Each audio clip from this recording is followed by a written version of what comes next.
Good morning, everyone. I hope you are all with us and that you can hear me.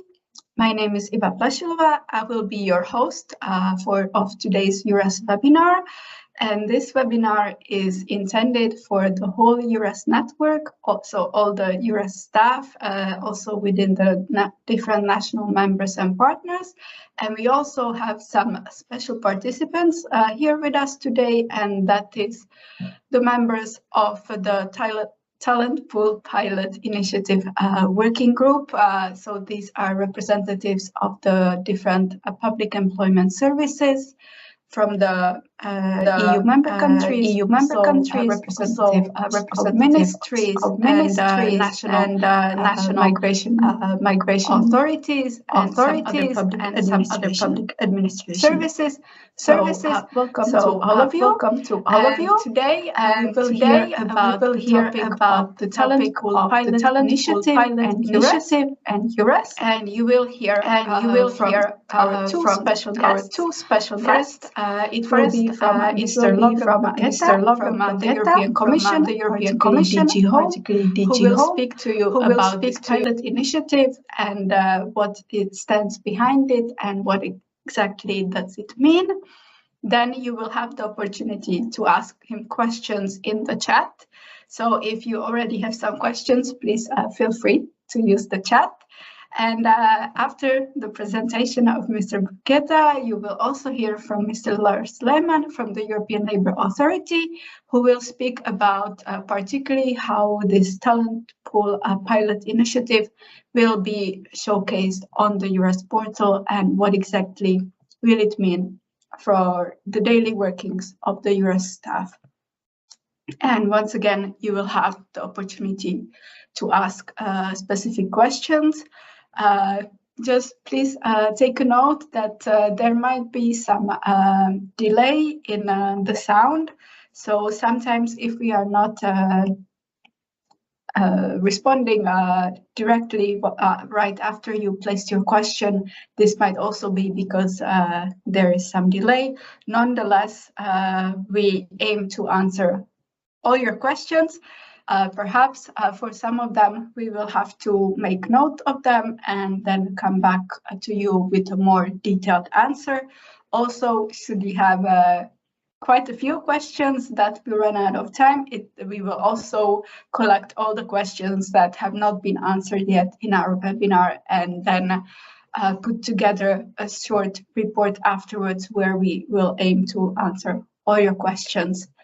And with this, I will not take up more of the valuable time that we have for today's webinar, and I will pass the floor to Mr. Lars Bruchetta from the European Commission, who will take you through what exactly is the Talent Pool Pilot Initiative and how it came to be. So thank you very much. And in case you have questions, please put them in the chat. Or if you are experiencing any issues, please also do let us know in the chat. And now, please, Lovro, the floor is yours.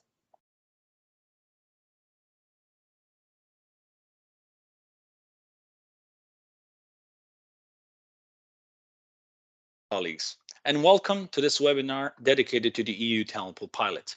My name is Lars Lehman. I'm a legal officer at the Directorate General for Migration and Home Affairs of the European Commission. Together with my colleague Lars Lehman from the European Labour Authority, I will briefly present to you the EU Talent Pool Pilot and answer any questions you might have.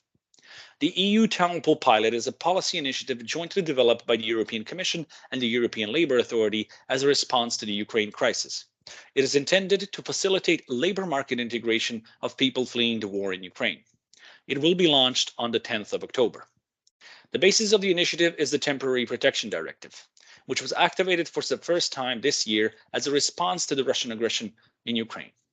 One of the rights that the Temporary Protection Directive bestows to the beneficiaries of temporary protection is the right to seek employment. To assist member states with identifying and mapping skills of people that have fled the war in Ukraine, as well as assisting those people in finding employment, the Commission and the European Labour Authority have developed the EU Talent Pool Pilot. In order to deploy the solution as fast as possible, and to minimize the burden on the member state national administrations, the decision was taken to adapt the EURES portal to the functionalities of the pilot. I'm sure my colleague from ELA will go into more detail on this, but I would like to emphasize a few points. First of all, the EU Talent Pool pilot will have a dedicated landing page in the EURES portal that will contain information on the pilot and how to use its features. This page will be available in English, Ukrainian, and Russian. Second of all, the people that have fled the war in Ukraine wishing to participate in the pilot will have to create their profiles in the EURES portal. There, they will have to create their CVs and upload them to the EURES portal. Once those CVs are uploaded, they will be able to be contacted by interested employers and public employment service staff of participating member states. I would like to emphasize that the participation in the pilot is completely voluntary, and the final organization of national administration in implementing the pilot is a member state competence. However, the European Commission and the European Labour Authority have identified that there is a need of existing the so-called National Talent Pool Pilot Coordinators, people tasked with coordinating the implementation of the pilot at the national level. We would like to propose the following tasks to be done by these National Talent Pool Pilot Coordinators. Number one, coordinating the implementation of the EU Talent Pool Pilot at the national level. Number two, if relevant, propose and discuss with EURES national coordination offices that access to job seekers' CV in EURES portal be granted to additional employment advisors. Number three, if relevant, ensuring the removal of access to the CVs of job seekers to additional employment advisors after the expiration of the initiative. Number four, coordinating on technical issues concerning the implementation of the pilot with the European Labour Authority. Number five, coordinating with the European Migration Network Talent Pool Group, as well as European Migration Network national contact points with regard to the voluntary use of the part of the respective EMN national grant allocations for 2023 and 2025 when it comes to actions linked to the pilot. And finally, promote the EU Talent Pool Pilot Initiative. Thank you for your attention, and I am ready to answer any questions you might have.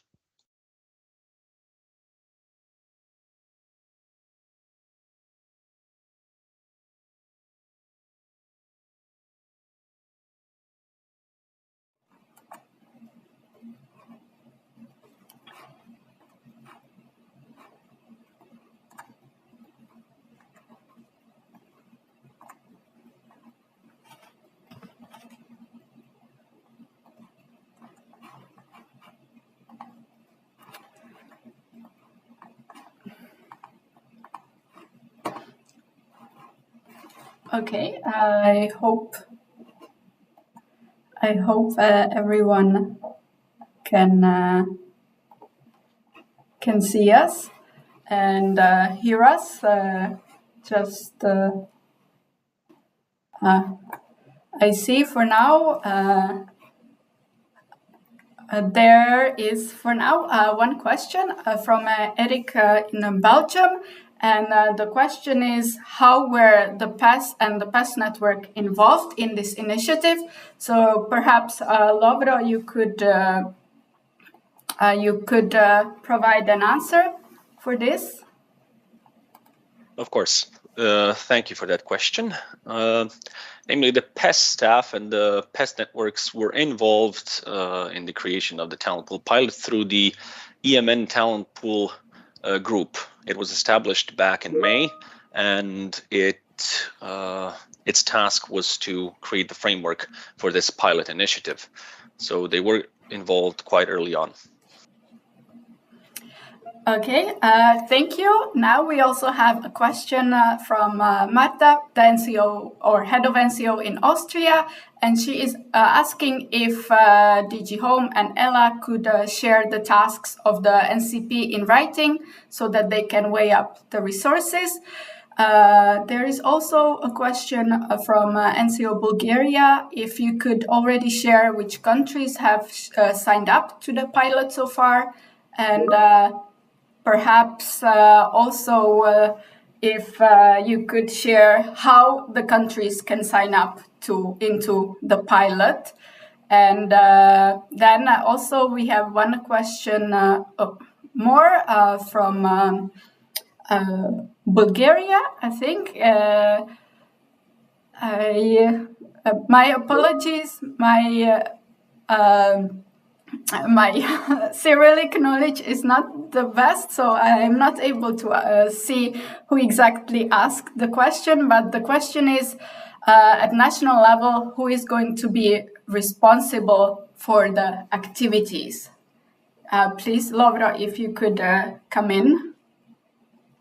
Of course. So regarding the tasks of the talent pool, of the national talent pool pilot coordinators, we will send them to you and the respective networks in writing.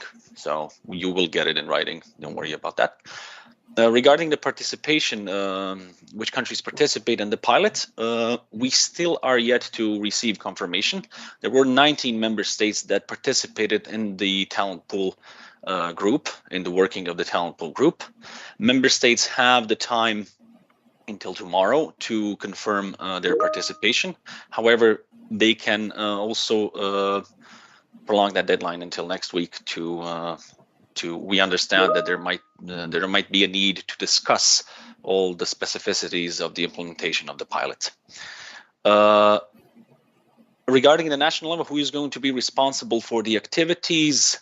That is for the member states to decide, because the organization of national administrations is an exclusive competency of the member states. However, this is going to involve predominantly the PES, because the crux of the work is going to be done by the PES. However, there might be a role for the immigration authorities as well. But as said, we will leave that decision to the member states involved and the member state that will voluntarily participate. Mm-hmm. Regarding the last question, I think that's all of the questions I answered. Eva, if I missed something. Yes. There is one more question, and that is whether, but this perhaps also then will go to Lars, so we will see whether we will answer it now or a bit later. And the question is from Stephanie, and she is asking whether the private EURES partners, so those organizations who are not public employment services, if they can also be involved in this pilot, and whether they will have the possibility to also contact the candidates directly. And also then there are a few more questions on whether if a country signs up for the pilot, if there will be NCOs in these countries who sign up to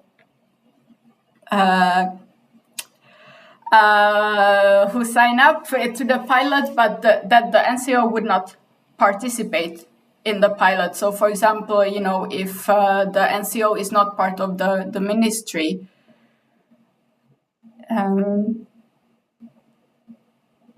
If I may start answering some of those questions.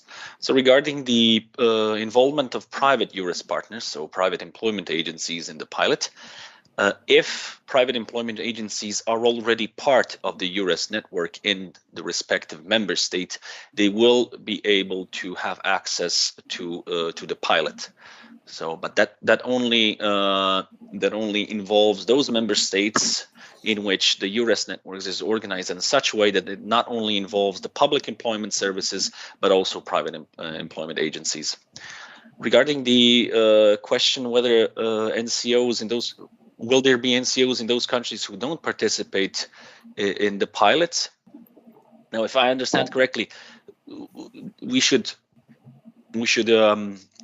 know that there are three different terms here. So the National Coordination Office is related to the EURES network. The national contact points for the European Migration Networks is connected to that. What we are talking about as the coordinators, as the people who will be coordinating the implementation at the national level, are the National Talent Pool Pilot Coordinators. Now, if a given member state is not participating in the pilot, of course, there is no need for such a person to exist. Of course, if and when they are willing to start participating, because member states can enroll further in the implementation, they will indeed have to nominate one. So we, from the Commission side and from the European Labour Authority side, know who to contact when it comes to the implementation. Okay, thank you. And there is another question from Eric from Belgium, and whether the access is only for EURES partners and members on the EURES portal. So regarding that question of allowing access to the EURES portal for the purposes of the implementation of the EU talent pool pilot, granting access is indeed the competency of the member state's EURES National Coordination Office. It will be the one deciding in each member state who it will give access to. Namely, the EURES regulation does give wiggle room for the EURES National Coordination Offices to organize the implementation of support activities, including who has the access rights to the EURES portal database. It will be up to each member state to decide whether they want to allow other PES staff who are not directly involved in EURES activities to have the access to the portal exclusively for the purposes of this pilot or not. We will not be, the Commission and ELA will not be the ones determining who has the access. Okay, thank you. I also see that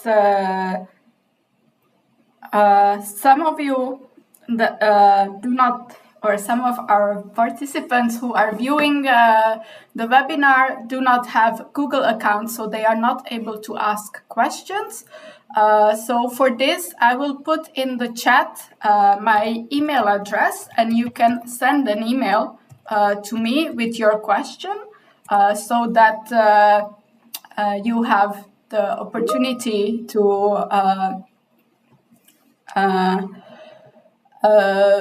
ask your question. So please feel free to email me. Of course, as I mentioned, if by any chance we run out of time, I will nonetheless then pass your questions on to Lovra and Lars so that we can then put together a small, I would say a small, perhaps a booklet of the questions that were asked and what are the answers. And then we will distribute them to the heads of NCOs and also the Talent Pool Pilot Initiative Working Group members, so that they may distribute them throughout their networks. And I see that there are 3 more questions. So there is one from Eleonora. When we say access, it means access to CVs of Ukrainians registered in the EURES portal, or does it also mean people registered somewhere else? Also, if it's is access only for CVs of the people under the temporary protection, or do they also have access to all CVs?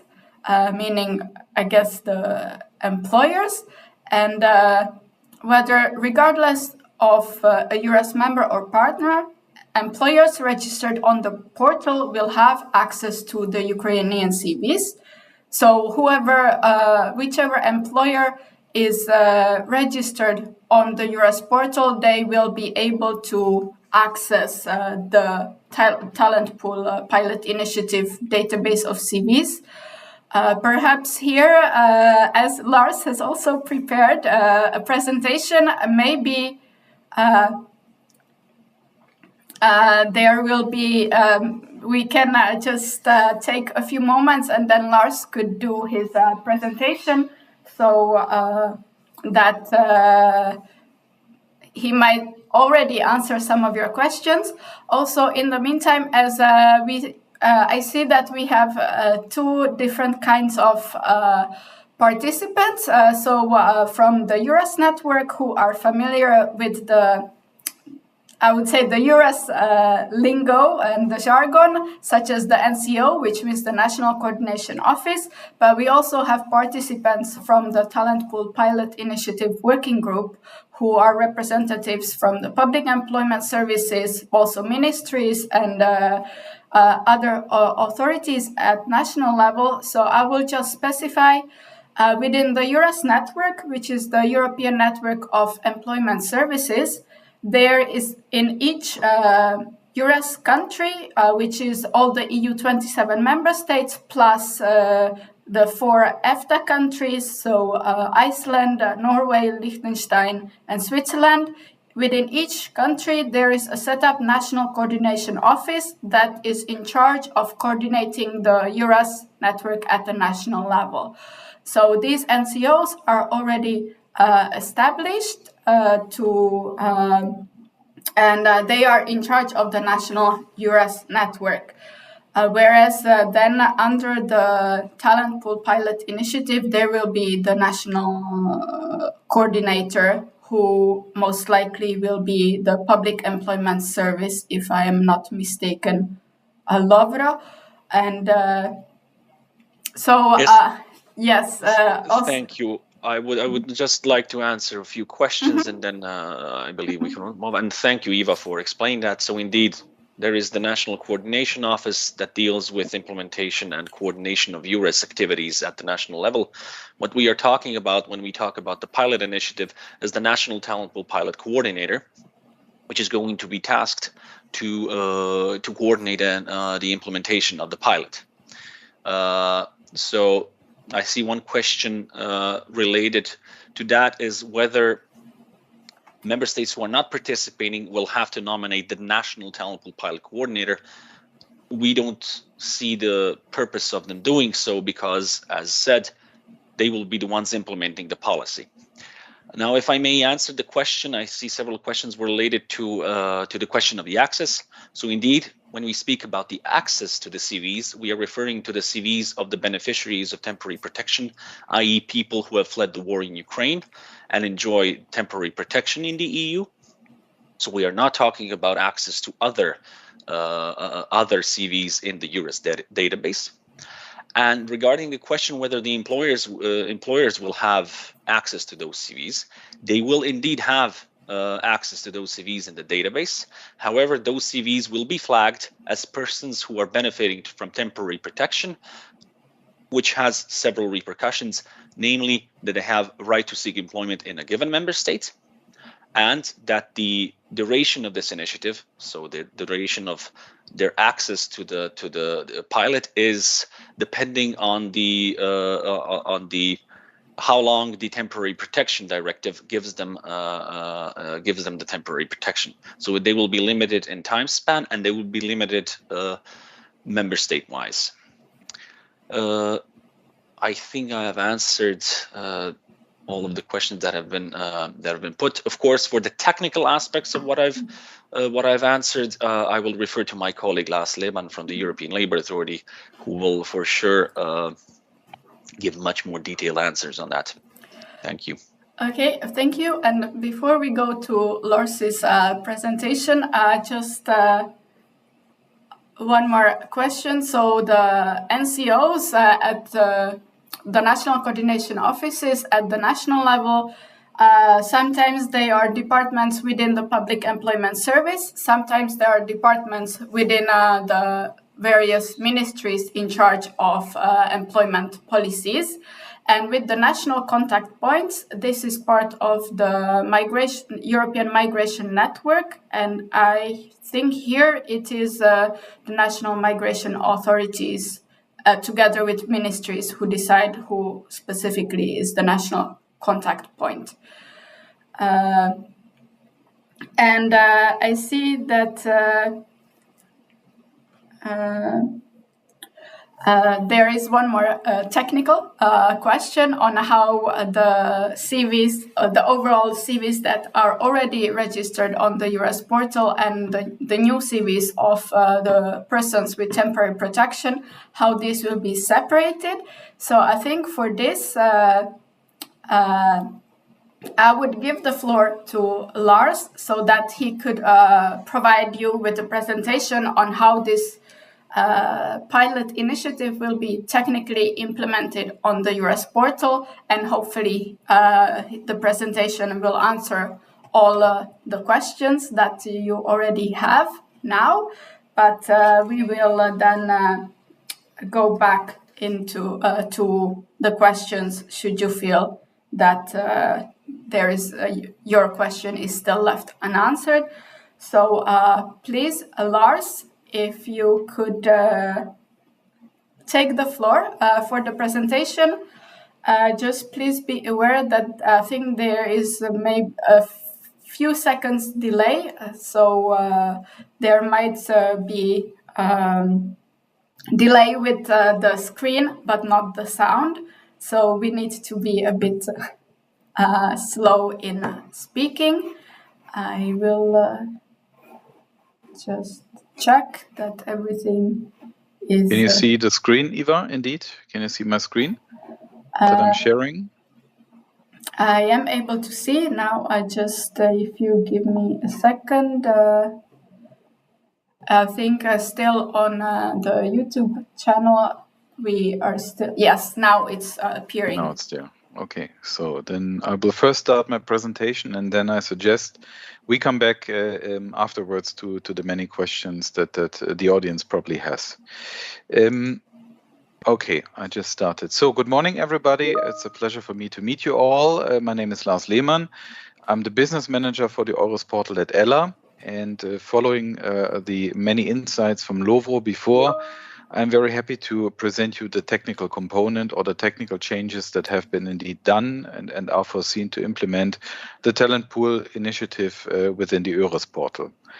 I'm moving my slide. Eva, is that visible now? That the next slide is there? Not yet. Not yet. We have to wait. I will let you know.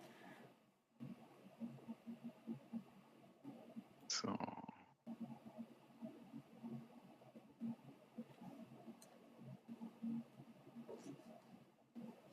Is it there? Yes. Okay, so right, we have done basically 3 different elements in terms of technical developments, and you see a 4th bullet point, which is called specific conditions. So the very first thing that we've done is that we have created a specific landing page for the purpose of the talent pool. And you should see all now a web page, which is the current homepage of the EURES portal. Eva, is that there? Not yet. Mm-hmm.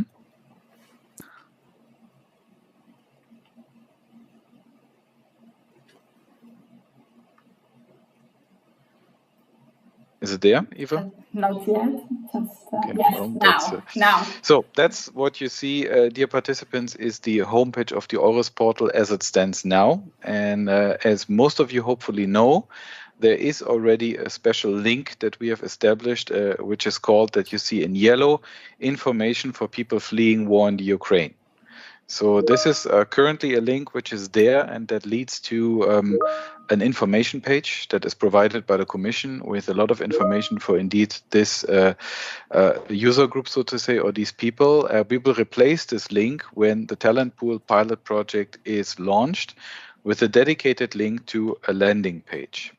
And that landing page, Eva, can you confirm that the slide has changed? Yes, it should be there.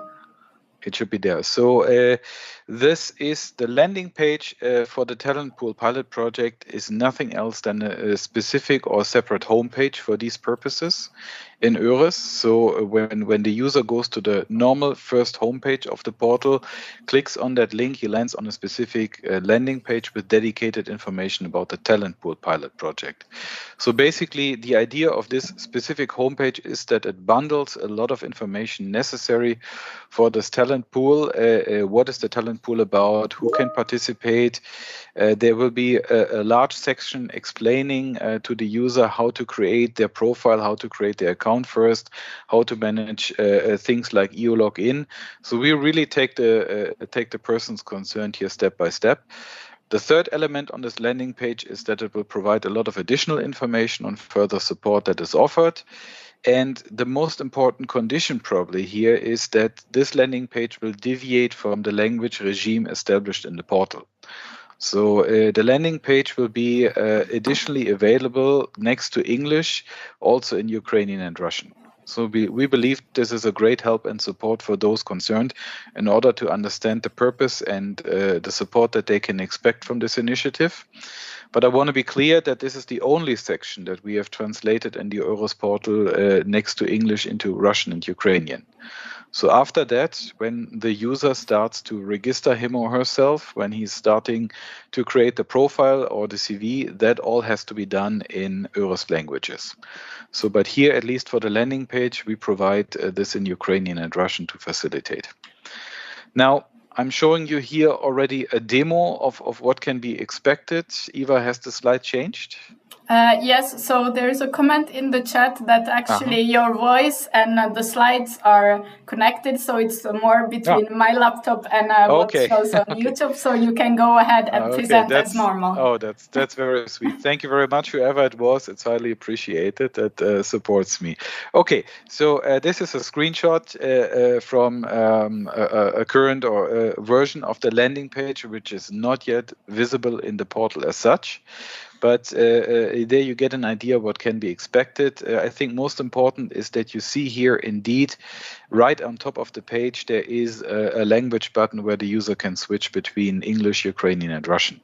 So this is probably one of the greatest add-ons. And then, as I explained before, all the information can be found about what is the talent pool, how to register, and of course, further support and links to other initiatives and support measures. So this is another screenshot from that landing page. It's a step-by-step explanation. We will also do a lot of translation of the support materials. The video that we have already, we will have Russian and Ukrainian subtitles here, really to support the user in order to manage becoming part and member of this portal, so to say. The next element is of the technical, the second leg of the technical development is in the area of profile and CV creation. I believe most of you probably know this area. Obviously, there is an area for the creation of the account and later of the CV. So a couple of conditions, I believe it was also one of the questions. To be clear here, we are not creating a second database. So what will be used is the present EURES portal database will be used. So the second condition is here that we also use the present EURES portal languages. And then to once more repeat, while the landing page is available in English, Russian and Ukrainian, for all of these things, the user must follow the EURES portal languages that are provided currently. And that excludes Russian and Ukrainian for the moment. Also, there's no specific routine established for the purpose of this talent pool pilot project, meaning when third country nationals register in the portal, and you see that in the screenshot here, when they provide their nationality, they will be asked for whether they have a work permit that's already existing. That's the first radio button with yes and no. Is what you see in red. You see that, let's say, the user has to select whether he or she is benefiting from temporary protection with a yes and no. So there's also a tooltip, what you see on the right side, and that explains and that provides more information. And it's also clear from the explanation, this is in the EU for persons fleeing Russia's invasion of Ukraine. The second choice that every user must make is that he or she needs to indicate the country in which he is benefiting from this temporary protection, as this is related to a single country that needs to be indicated. Now, what I want to be clear with, you see that also in yellow a little bit on top, the whole initiative is not limited to citizens or to people with Ukrainian passports. So it could be also, for example, an Afghan or a Syrian who's living since many years in Kiev and because of the war situation has to flee now. So, however, we probably think that the majority obviously will have Ukrainian as a nationality. It is not a technical, how can I say, a technical condition, so to say, that you must indicate Ukrainian in order to indicate the other choices. Okay, this is the first element, so to say, that the second one, sorry, after the landing page. Now let's come to the other side of the coin, which is how to identify those CVs in the database. Please remember, as I said, we are using the very same portal database. And before showing that, I would also show you here, this is then in the overview when that person is basically, when that person gets the overview of the information provided, it will be shown, as you see in the small red box here, what information has been provided. Now, going further, now we come to identifying concerned job seekers. This is what I said a moment ago about the other side and how can they be identified by companies, by employers. So what you see here is a screenshot of the current Find Candidates section in the portal. To all of us, or to most of us, probably well known. And what you see here, that we have added another filter at the bottom on the left side. I know it's probably hard to see, but I will zoom up in a moment. So there's a filter which is called temporary protection. So, and in this temporary protection, you can filter the database for CVs, indeed, that have indicated temporary protection. And you can also select the countries, so to say, in which the person has indicated, I enjoy temporary protection in this country. So in that sense, that's the other side of the coin, where employees can indeed identify those persons in the database. Now, some specific conditions have been established for implementing this talent pool pilot project in the portal. First of all, as data protection obviously is a great concern that we always and all have, we will issue a specific data protection statement for the purpose of the talent pool pilot project on the landing page. And this data protection statement will be also translated in Russian and Ukrainian next to English. So we believe that this creates a lot of transparency to the interested user in order to understand what happens with his or her data. The second element is that because, let's say, because of decisions taken, we will exclude those CVs that are in the database from the portal's matching and component. So the CVs will be there, obviously, under find a candidate, but they will not be included when the matching engine feature is applied, so to say. The third element is that following the end of the talent pool pilot project, we will then have to liaise with concerned users in order they confirm their eligibility to remain in the portal. So because this is simply a necessary step, because when the initiative ends, we also have to take care of the CVs and of the data in the portal for that. So these are the specific conditions. And with that, I end my presentation about the technical implementation. Now, I'm happy to take any questions. I don't know, Eva, I don't see them in Teams. Do you want to read them? Yes. Thank you, Lars, for the presentation. I think it was very interesting, and I hope also our participants found it very enriching. There are a few questions that more or less ask the same thing, and that is, so you showed us how it is for the job seeker or the person with temporary protection, that they create their profile, and then you mentioned that their CVs will not show up in the matching function. Nonetheless, if an employer, even if they are from a country that is not participating in the pilot, would they have access to these CVs under Find a Job Seeker? Or would these CVs only be kind of connected or within, in the back door or in the background of the portal, it would be set up that these CVs would only show up to employers from the specific countries who are signed up for the pilot initiative? Thank you very much for the question, Eva, and thank you to those who asked the question, of course. To make it very, very short and clear, there is no specific view area or access area for those CV established in the portal. They will show up next to all the other CVs in the portal, And an employee has access to those CVs indeed, or employees, registered employees and members and partners have access to those CVs by simply applying the filter. So if they apply the filter, they can select, I want to see here the, let's say, I want to see people that benefit or that have been registered in the portal under the talent pool pilot project and the temporary protection measure, and they can select the country, so to say, they are interested to see. So this is the kind of additional function, but there will be no specific area in the portal created which is called find candidates, but only limited to the talent pool pilot project. They will be included in the existing features. Mm-hmm.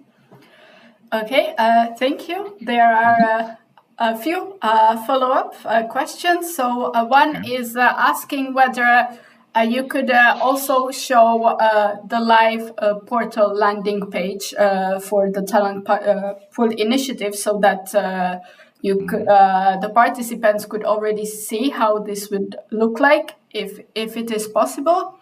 Mm-hmm. And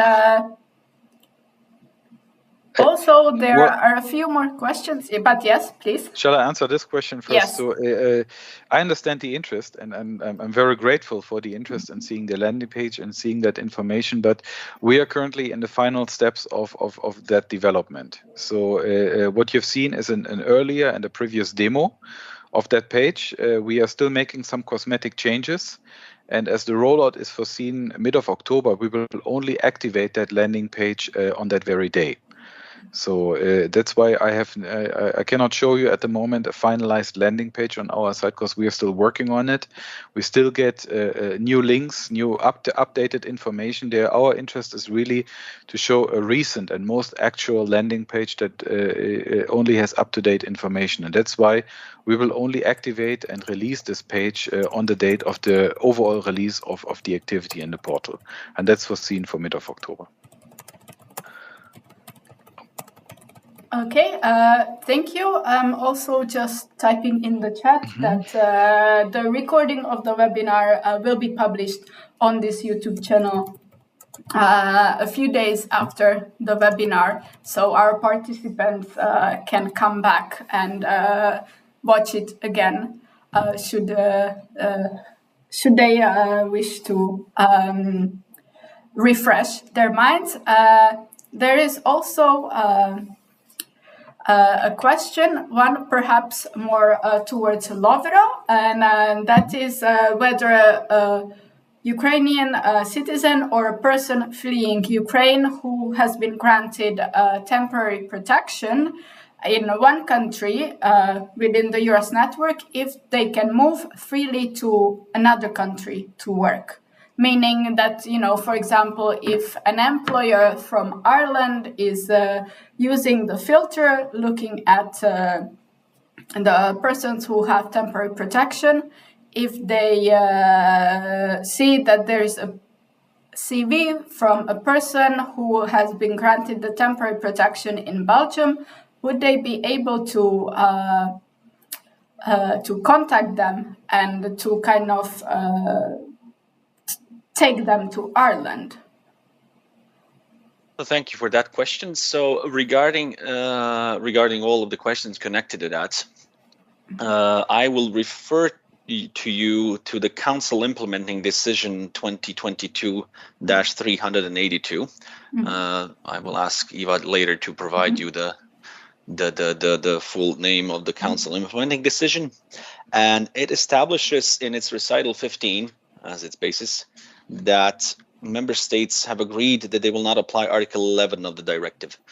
Connected from that article to Article 12 is the answer to your question whether Ukrainians or beneficiaries of temporary protection have a right to move to another member state. So a person who is enjoying temporary protection has the right to choose the member state in which they want to enjoy the rights attached to the temporary protection, including the rights to employment. Namely, a person can benefit from temporary protection in only one member state at a time. So once they register in that member state, they enjoy the rights related to the directive in that member state. If they would like to move to another member state and enjoy rights related to the directive there, they would first have to go through the deregistration process in the original member state and the re-registration process in the second member state. What does that practically mean? That means that once a Ukrainian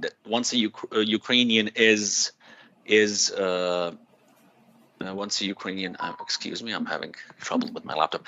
Once a Ukrainian is potentially offered a job from an employer in another member state, first he has to notify the authorities of the member states he currently resides in.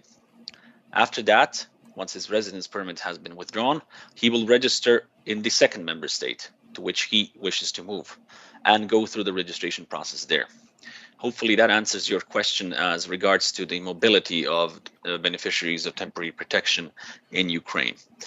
I see another question. Related to the implementation of the Temporary Protection Directive, is whether other third country nationals can have access to the pilot. Namely, as Lars already mentioned, the decision implementing the Temporary Protection Directive refers quite specifically to Ukrainian nationals that have resided in Ukraine before the beginning of the Russian aggression, to stateless persons and nationals of third countries other than Ukraine who benefited from international protection or equivalent national protection in Ukraine before the Russian aggression, and family members of those persons. So this refers only to Ukrainian nationals and to stateless or other nationals who have resided in Ukraine based on international protection.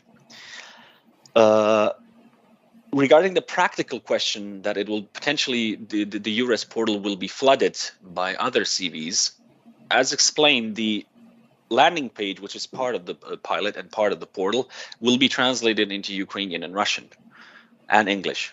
So, and it will be advertised to those target groups. So we do not see a big potential for other third country nationals to apply, and it will be explained to them that only those benefiting from temporary protection or adequate national protection can benefit from the rights associated to the use of the pilot. Okay, thank you. Lars, you have your hand raised. Indeed. Thank you very much. I just wanted to come quickly in here and just to complement what Lovro was saying. We have not established any kind of policing or any kind of control in the portal beyond what is already established. So I mean, like basically, obviously, this is a challenge that a lot of people can register and a lot of users can register from all over.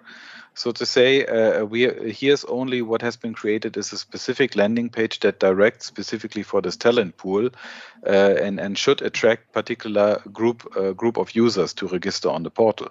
But other than that, so to say, we do not check in the portal, so to say, whether it is justified, whether indeed the person has been registered in the country. We take for granted that, so to say, the person does the rightful moves, so to say, and acts in accordance with his legal situation.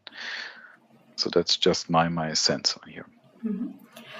Okay, thank you.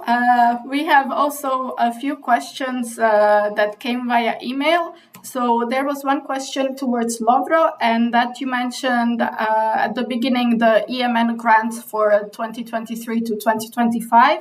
And could you please repeat which grants will be eligible to cover the EU Talent Pool Pilot Initiative? Thank you for that question. So regarding that, indeed, the European Migration Network, as a part of its working program 2023 to 2025, did include both the Talent Pool Pilot and the Talent Pool as part of its activities. So some activities might be covered by those national grants. First requirement is that the member states write programs for that period, and explain what will they be doing with those funds. And second of all, I would refer you to your EMN national contact points for further details on that, because they will know more for your specific member states. Okay, thank you. Then also we have one contribution in the chat from Ukraine. And the question is, who will be responsible for monitoring the possible violations of the labor rights of persons benefiting from the temporary protection and that are participating in this pilot project, and who will provide help to them if there is a need? So regarding the activities related to protecting labor rights of Ukrainian citizens in the EU, the national authorities are tasked in direct implementation of those activities. The European Labour Authority, if I'm not mistaken, does have its own actions in that area and is conducting needed work. Mm-hmm. I saw an intervention from the Bulgarian colleague. I am regarding the EMN national contact points. Most of them usually are located in the ministries of interior of your respective countries. However, we will share the contacts from the talent pool group.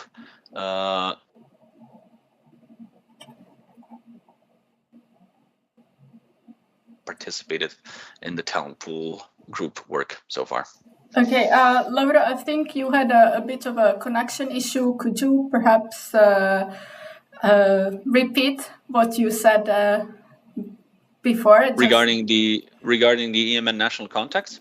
Yes, just to make sure that. So most of them are located in the.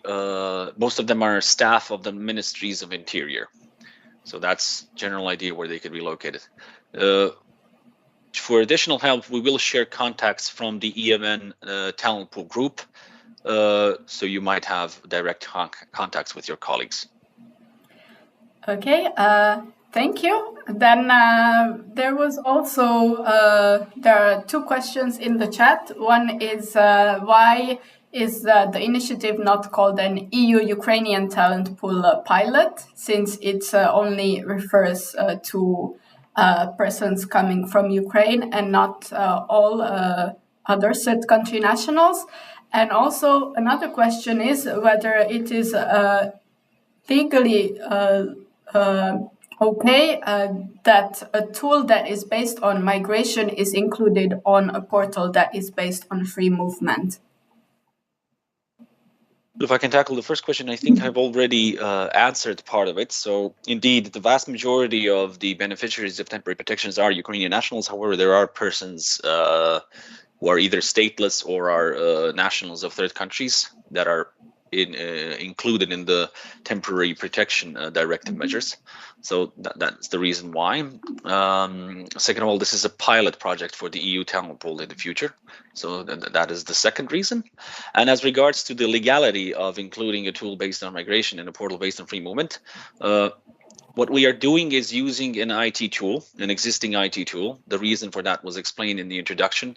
We were rushing to introduce a tool for the member states and not creating a new tool which would involve much more resources to be dedicated to training the staff. However, as Lars already explained, this tool has been modified.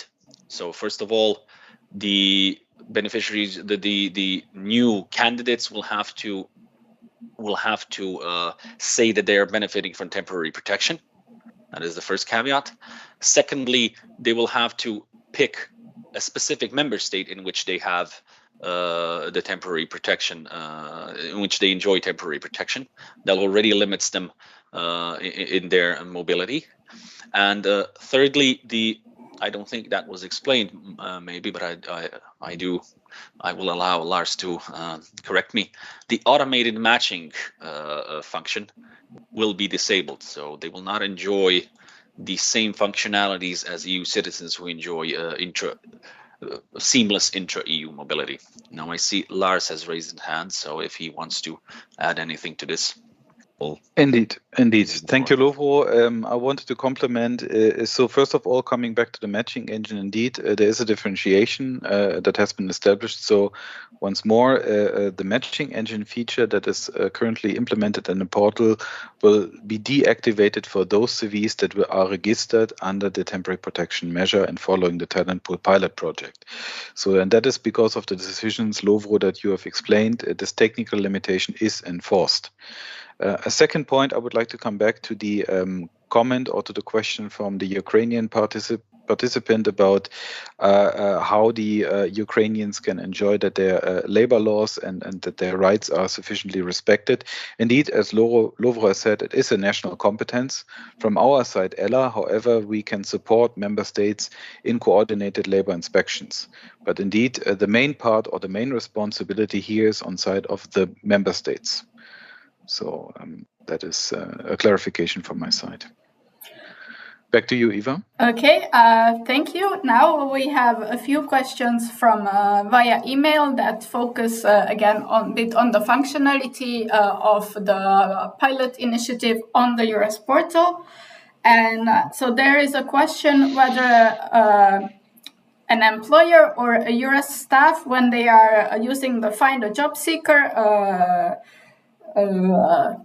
functionality, if they will be able to filter by the persons who have temporary protection and if in a specific country. So say that a German employer is looking for employees and they would put in that I want to search for persons with temporary protection status in Germany. Would they be able to do this? I'm happy to take that question, Lovro, if you can accept. The thing is, yes, indeed, as I've shown you on the screenshot, probably in my presentation, and then apologies if that was not so visible, straightforward. We've implemented in the section for Find a Candidate a specific filter. That filter is called Temporary Protection, and in that filter you can implement a sub-filter which allows you to select a specific country. So you can filter the CV database first of all by the temporary protection measure, and then you can select a specific country. And that all follows the registration of the candidate at the beginning of the process, because that's why candidates are requested to indicate the country that they indeed enjoy the temporary protection measure. Mm-hmm. Okay, thank you. And for the persons with the temporary protection, when they are creating a profile on the EURES portal, will they also have the possibility to check which countries they would be interested in working in, or is this part also disabled for them? In a short answer, obviously this information is available. I believe the question relates to the section in the portal which is called Labor Market Information, Living and Working Conditions, so which provides a lot of information about the situation in different member states. So this section is of course available. So there's no limitation. Again, there's only a specific landing page and a couple of specific features, but registered users on the portal can enjoy all the benefits that the portal provides. Okay, thank you. And one more question from email, and then actually from OECD, and then we will go back to the questions that are in the chat. And there is a question whether on the EURES portal, the talent pool initiative option will be visible for all third country nationals that are registering on EURES for the duration of the pilot. Okay. Or perhaps maybe also, let me rephrase a bit. If a person or a job seeker is creating a profile on the EURES portal, if they are looking at the portal in a different language than the English, Russian, or Ukrainian, if when they are filling in their registration, if there will be again the possibility for them to check that they have a temporary protection. Okay, I hope that I understand the question correct, Eva, and you have to correct me in my answer. So once again, the specific landing page is an information page. So when a user, so to say, has finished reading the page, there is a button somewhere, a hyperlink to start creating your profile. And from that moment on, the user is following the same routine and is actually using the same modules and the same functionalities that any other, let's say, potential portal user is, if he is of Italian, Swedish, or one of the EURES member state languages, nationalities, I'm sorry. So there's no kind of a second routine established for registering on the portal. It's just that we have added to the section of when the user is creating his profile, 2 more questions or 2 more, let's say, 2 more possible activities. And that means after indicating whether whether the person is a third country national and has a work permit, there's also the opportunity to indicate that the person is benefiting from temporary protection measures, and then following that is requested to indicate the country. So in that sense, all of these activities happen in the EURES portal languages. So not in Russian and not in Ukrainian. The only page, or the only, let's call it, section that we make available in the portal that deviates from the established language regime is the landing page. So we also make it clear on the landing page that if the user then afterwards clicks on the button to create his profile, that then the EURES language regime existing will have to be followed. And that means that the user then cannot continue in Russian or in Ukrainian. Okay, thank you. Just to mention that, Lars, it seems your video has frozen, but your sound is clear. So I'm very sorry for that. Nonetheless, now going back to the questions in the chat, and then we will also do a few more questions from email. So there is a question from Belgium on and I think you have partially also already mentioned this, and the question is why why did you not choose to refer to the path of the member states for gathering the CVs, as mobility between the member states is not the case for those persons who are under the temporary protection and are already in the member states?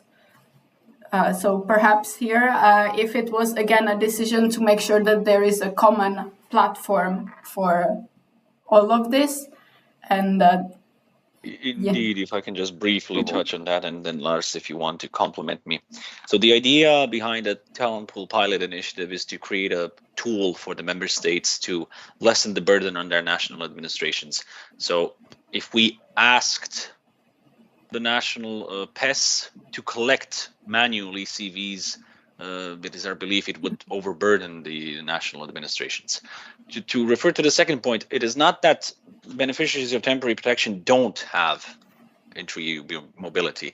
They can move between the member states, as I referred previously to the Council implementing decision. It is that mobility is limited. So just wanted to clarify that. Okay, thank you. Yes, so you mentioned that if a person who has a temporary protection status in Poland, they may move to another member state, that is that they will have to go through extra steps, such as deregistering first with the Polish authorities and then moving on to the second member state. So it is a bit similar to the system that currently third country nationals with long-term residency certificates have to follow, if I am not mistaken. Okay, I see you nodding. Good. So then there is another question or a request on whether it would be possible to elaborate more on the control of labor rights violations through the member states and the specific ELA support that ELA is providing in this regard. So Lars, you mentioned the labor inspections. So perhaps you could elaborate a bit more. To be honest, labor inspection is not really my core competence at ELA, but I would like to refer the participants here that are interested in the topic to visit our ELA website. So not the EURES portal website. I'm sure you find a link to the ELA website there too. But please go to our authorities, let's say, homepage, and you will find a lot of information there about labor inspection and the items around and topics that concern that. Can we agree on that, Eva, as a feedback?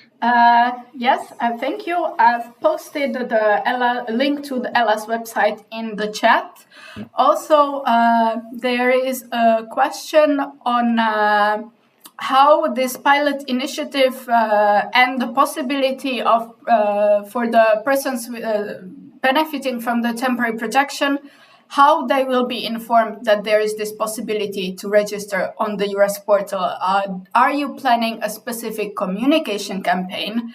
And then in connection to this, also a question from email, whether then the persons who are then registering or creating a profile, Lars, you mentioned that the Ukrainian and Russian possibilities only refer to the information page, but then the actual profile creating, it would have to be done in one of the 24 EU or in one of the languages that the EURES portal is usually accessible in. Is this correct?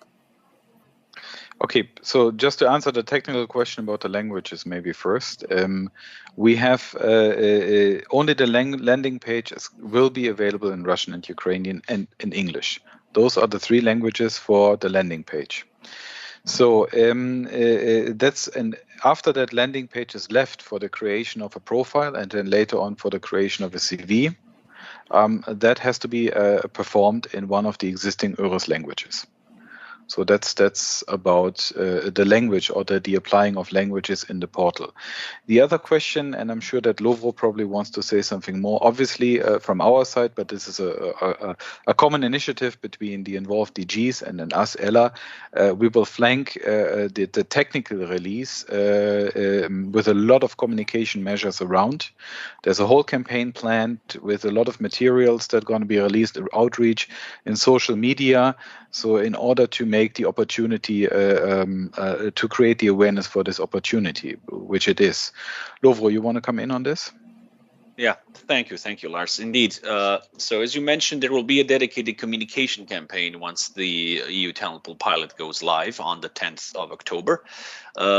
We are creating communication materials on our side. So both the European Commission and European Labour Authority have been dedicating resources to creating materials that will be shared both with the member states participating in the pilot and with the Ukrainian authorities, who have also expressed interest in helping with disseminating the campaign.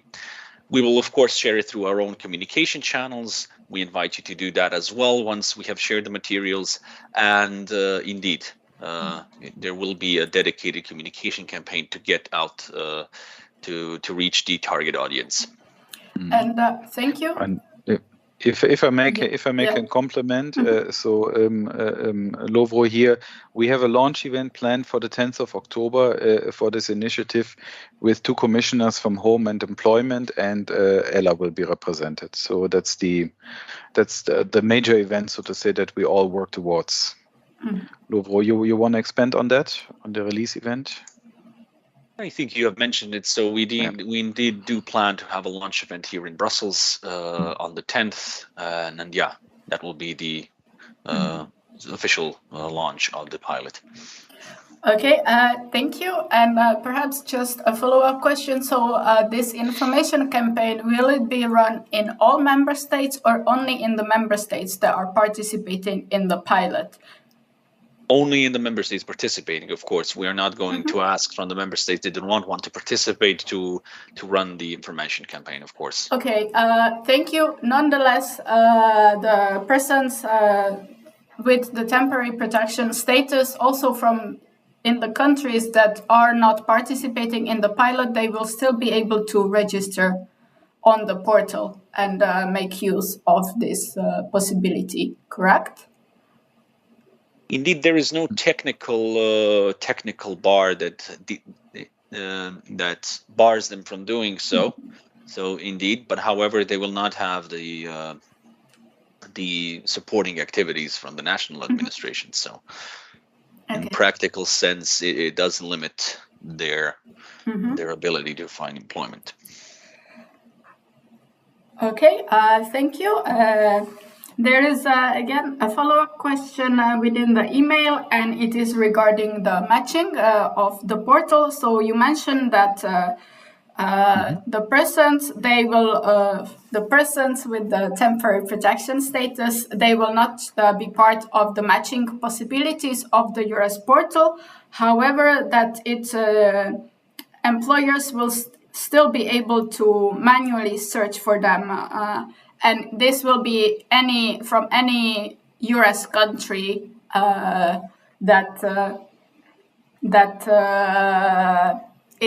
employer from any EURES country that is registered on the EURES portal. But will it also function the other way? So will the persons who register on the EURES portal, I assume they will also be able to search for job vacancies on the EURES portal. Will then it mean that also for the job vacancies from now on, they will also, the employers, if they are uploading a job vacancy onto the portal, will there be also a box that they could take, kind of mentioning that they would be willing to consider also candidates who have this status? I'm happy to take the question if you allow, Lovro. And I try to answer it best, Eva, because it was a long question. So if I do not fully answer, you will probably correct me. So what have we established? So the employers can find well, we have to, first of all, we need to differentiate between searching and matching. So obviously, if you create your CV, but also even without that you are a registered user, there's the possibility that you can browse through the jobs that are offered on the EURES portal. So in that sense, let's take the practical example of a Ukrainian that registers, that fulfills all the conditions, and meaning he fills out the entire profile registration and he creates a CV. So obviously he will have access then to the GV database, so he will see the jobs and he can browse and he can filter for them. So that's the one direction. So and that's the searching, and that's the functionality obviously that is available. For that, actually, the jobs you can also browse on the portal without necessarily registering. But if you register and you are a user, you have some additional features that support you. Now, for the other side of the coin, when we talk about the employer's perspective, as I've shown you, there's a specific filter that we have applied, where if an employer, let's say, that sits in a specific country, let's take an example, the Netherlands, he can filter for, let's say, people that have registered under the temporary protection measure and then that have indicated that their location or that their place of registration is indeed the Netherlands. So this is the way how it works. So this is the searching that is basically that enables the employees to find those candidates in his country or her country that are of interest. So matching is something else. That's then when you compare how CVs and GVs rank and work with each other, but this has been indeed disabled. But the search function for both ends, meaning for the Ukrainians or for the users that register under the temporary protection measure, as well as for the employees, is enabled by applying the necessary filters or search functions. Eva, does that answer the question? Have I missed something out? Then please let me know. I think it answers the question, and just perhaps one more question from the chat, and that goes in a similar area. And the person is asking, so for any employer across that is registered on the EURES portal from any of the EURES countries, once the pilot initiative is launched, so once the persons with temporary protection, they are able to create profiles, there will be no difference between participating member states and not participating member states in terms of access to these CVs. Correct? The difference will be only on the kind of the information or support provided by the national authorities, so the public employment services, the EURES network, also the migration authorities in the pilot countries, where there will be a greater information campaign on this possibility. So this is the only, is this the only difference between countries participating or not participating in the pilot? Naya, there's a legal question that probably Lovro wants to take, but I will take the technical question first. There is no, how can I say that there's no different visibility in the portal for those CVs. There's just one, how can I say, there's a find a candidate and then there's a specific filter. So there's one perspective on the database. That means basically that also registered employees or let's say if you are in the section and you are not participating, you will still be able to see those CVs if you apply the filters. So we are using the very same database. Now, for the other part of the question about what support can be given and about participating in the talent pool and the consequences, Lovro, maybe you want to take this one. Yes, thank you, Lars. So indeed, as explained on the technical side of the implementation through the portal, there will be, let's see, no difference. So beneficiaries of temporary protection, even from the member states not participating, will have access to that. The second point is would be more focused on the issue of inter-EU mobility, I would say. And as mentioned, there are clear guidelines on that we will share with you after this meeting through the respective networks. Just to briefly sum it up, a beneficiary willing to move to another member state can do so, but has to go through the process of deregistering in the original member state and then re-registering in the second member state. So, and that is something that will be known both to employers and the beneficiaries themselves. If I might, can still add a practical complementation here. So obviously, as I explained, employees, everybody who is registered employer in the portal can basically see the CVs, regardless if his or her country is participating or not. An important condition, however, is that the EURES advisors of non-participating countries will not provide support. So that's I think one of the important differentiations that should be added here. Also more tactical to support what Lovro has said. Exactly. So the pilot is voluntary. None of the member state administration in those countries that do not want to participate will be dragged into this. So it is completely up to the member states to participate. Okay. Thank you. We have about still 7 minutes from this webinar. So there are a few more questions in the chat. Maybe before we go there, just mention that this webinar, the recording of this webinar will be posted on this YouTube channel at the beginning of next week. So, once this video is available, we will send out an email to the NCOs and also members of the Talent Pool Pilot Initiative Working Group.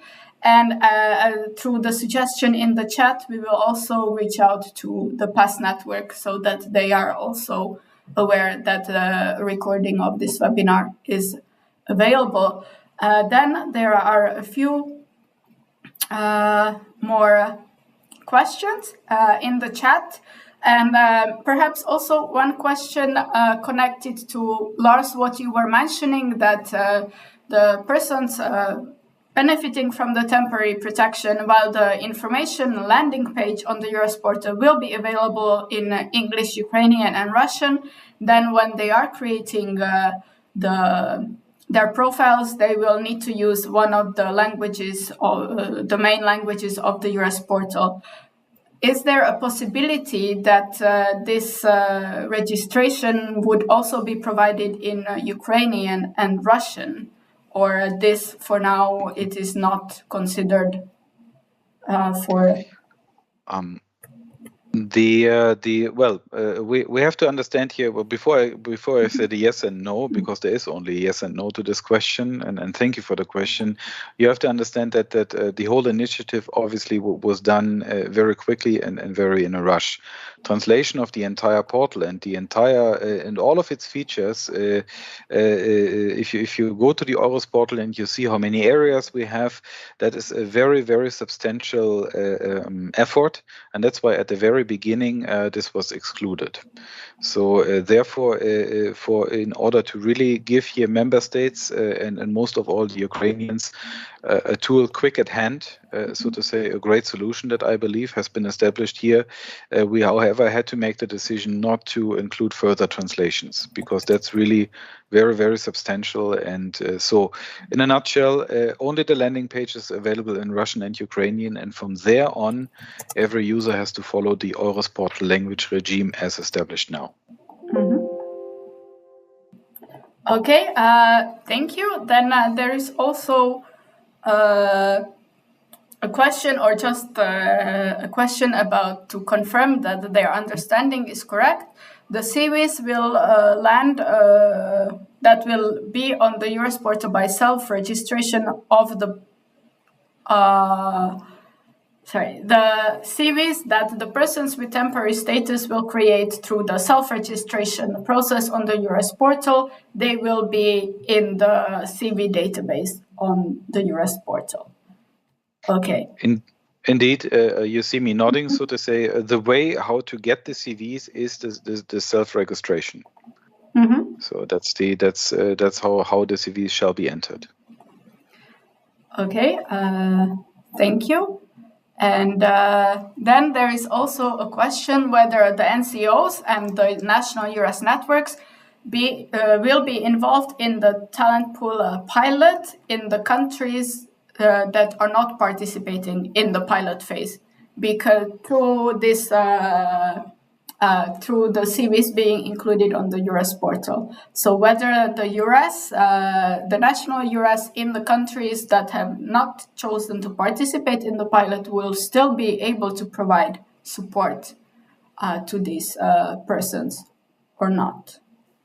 So as emphasized several times, sorry, Lars, I believe. No, please go ahead. Yeah. As emphasized several times, the EU Talent Pool pilot is a voluntary initiative. It was created by the Commission and ELA as a voluntary initiative for the member states. So it is not in EU competence to say to those member states that will not participate, they have to undertake any activities under the pilot initiative. So I would like to stress that out, so as to reassure those colleagues who are from the member state that will not be participating. I see a question related to that of which member states will participate and which will not. As mentioned, we have both through the EURES coordination group and through the talent pool group, we have sent requests for the member states who are willing to participate to send their confirmations by tomorrow. Indeed, if there are internal consultations that need to be done, this can of course be prolonged a bit, and to nominate the national talent pool pilot coordinators by the 5th of October. So to be completely honest, we do not yet know the full extent of the member states that will participate. We do only know that 19 member states have participated in the talent pool group through the EMN, but that doesn't mean they will all of them will participate, or if only them will participate, maybe more member states are willing to join. Okay. If I can add here one thing, just to complement what Lovro has said. So everything is obviously correct what Lovro has said. It's a no, that there is a must, and it's a voluntary decision in each member state to join this initiative. However, let's say obviously as it was the question about the NCOs, for example, I mean in our EURES, in our regular meetings that take place, obviously we do a lot of awareness. This means even the countries that do not necessarily participate at this moment, we keep always the entire EURES network. This means all the NCOs aware about what is happening. So at least they get information about the talent pool and its implementation in the EURES portal. So, but then again, obviously, as Lovro has said, it's a voluntary decision of each member state to join. Okay, thank you. And actually, it's 11:30, but we have one more question in the chat, and that is perhaps a bit more technical question, whether it is technically possible to give access to the CVs of persons with temporary protection only to the countries who are participating in the pilot, whether there is a possibility to, within in the back room of the portal to make this distinction. Respecting the time, I'll be short with my answer. No. This means, so to say, we are using not a specific visibility or let's say page like find a candidate. It's the very same that is available to everybody, regardless if his country is participating in the pilot or not. The opportunity to find, or the option to find, so to say, those candidates relevant for your country, maybe where your company is based, is by applying the certain filter. But we will not limit here visibility or access to this. Okay, thank you. And I would like to ask both of you if you still have a few moments, because we have a few more questions that appeared in the chat as well as on the email. So there is a question with regard to the communication campaign, whether this campaign will go through the NCOs or the public employment services in the participating countries, or will all these different authorities be informed and asked to promote it at the same time? Indeed. So the communication campaign will be, the materials will be sent out through the talent pool group and the EURES coordination group, meaning we are involving, and we can include as well the PEST network. Somebody mentioned if the presentation can be shared with the PEST network. Of course, that is a possibility. So in order to encompass both the immigration authorities that have a specific role in the pilot and the PEST staff. So all of these entities will be involved in the communication campaign, and they will have access to the communication materials. Okay, thank you. And there is one more question with regard to the filters, Lars. It was more just to make sure that they have understood it correctly. So the persons who are registered on the EURES portal and have indicated that they have the temporary protection status, and then the EURES advisors and employers, when they apply the filter in the Find Job Seekers, they will be able to see these persons. Yeah, indeed. I mean, like the filter is there, so to say, when you go to the Find a Candidate section, and then it's an individual decision of the EURES advisor to apply the filter, yes or no. And the EURES advisor can then filter, obviously, for those candidates that are within his or her country. So it's a targeted review. I mean, because we're expecting, of course, high numbers to register and to really, because based on the great communication campaign foreseen, we really hope that a lot of persons concerned will register. So there is a feature where you can filter by country simply, and then you see those CVs that are concerning your work area or your area of competence. Okay, thank you. And one more question has arrived, and it is connected also a bit with the communication campaign. And it is a question whether there will also be information on the EURES portal or through the other parts of the communication campaign about the rules that the persons with temporary protection, they would need to follow to deregister in one country and then go to another if they were hired by an employer from another member state.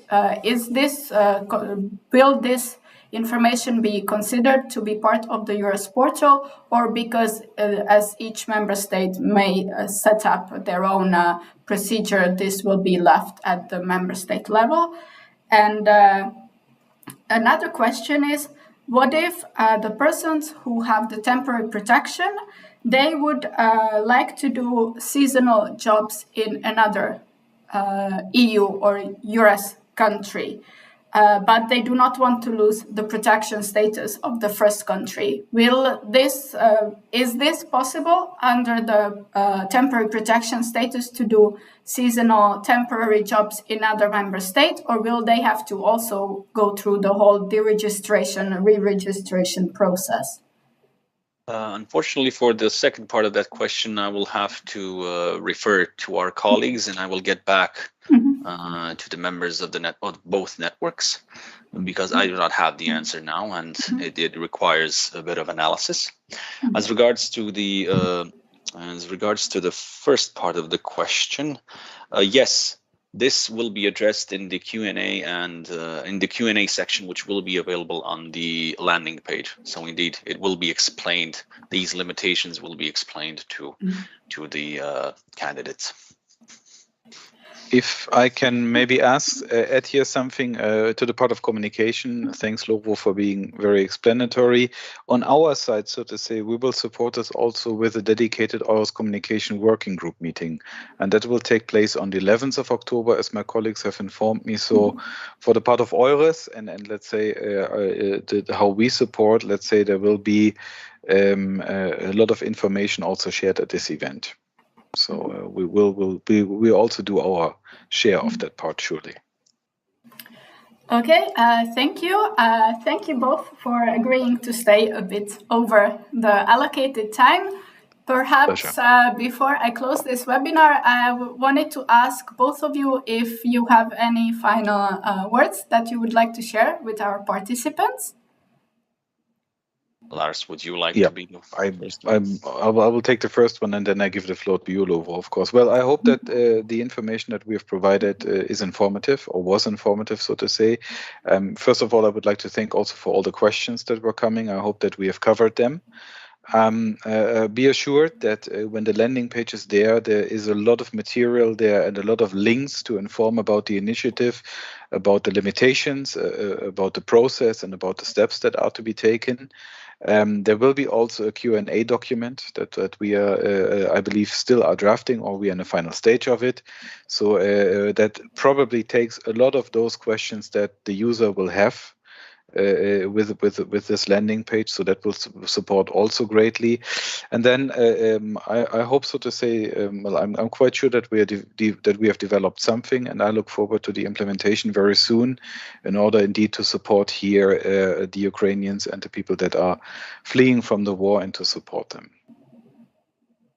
Thank you, Lars. I would first use the opportunity to thank you and colleagues from the European Labour Authority for your amazing work, for the colleagues from DG Employment as well, and to other colleagues in DG Home, and as well to the members of the talent pool group who have participated in the initial drafting of this policy initiative, and as well to all the others, all the other members, both the EURES coordination group and the participants in this chat, for the excellent questions you have provided. I do hope that we have answered all of your questions and all of the concerns you have raised. And I can only say I'm looking forward to working with all of you on this initiative. And yeah, I'm inviting you to participate in this initiative, so we can indeed have a common approach to helping people who have fled the war in Ukraine in their labor market integration.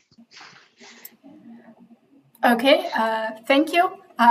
Thank you to both of you for a very interesting discussion and contribution. For our participants that are still watching us online, as I mentioned in the chat, if you have any further questions, please send them to my email address that I have put in the chat, and I will then distribute them to both Lovro and Lars to provide you with answers. The recording of this webinar will be made available on this YouTube channel early next week, and we will inform the NCOs, the members of the Talent Pool Pilot Initiative Working Group, and also for the PES network. And I think in your calendars, you can mark the date 10th of October when the Talent Pool Pilot Initiative will be officially launched.